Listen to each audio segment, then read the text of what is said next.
Syederalun, hujan lebat yang melanda wilayah kota Langsa dan sekitarnya sejak pukul 18 waktu Indonesia Barat pada Selasa 8 Maret 2022 mengakibatkan sejumlah pemukiman dan badan jalan digenangi air. Pantauan Serambi On TV, pada Selasa 8 Maret 2022 pukul 18 waktu Indonesia Barat, air menggenangi sejumlah jalan umum di pusat kota dan kawasan pertokoan. Genangan air yang cukup parah terjadi di kawasan Jalan Ayani, persisnya di persimpangan Lapangan Merdeka dan Taman Bambu Runcing, kemudian di jalan samping lapangan tenis Jalan Cut Nyadin. Selain itu, air juga menggenangi kawasan perumahan warga di beberapa kampung dalam 5 kecamatan. Bahkan air di saluran induk yang berukuran antara lebar 3 meter dengan kedalaman sekitar 5 meter di Jalan Sudirman Langsa terlihat rata dengan badan jalan. Air genangan ini disebabkan meluapnya air dan saluran karena durasi hujan lebat yang mengguyur kota Langsa hingga pukul 21 waktu Indonesia Barat.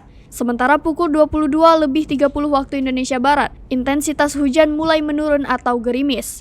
Saat ini belum ada laporan resmi dari pihak BPBD Kota Langsa terkait kemungkinan warga yang harus mengungsi. Dari Langsa, Zubir, Serambi On TV.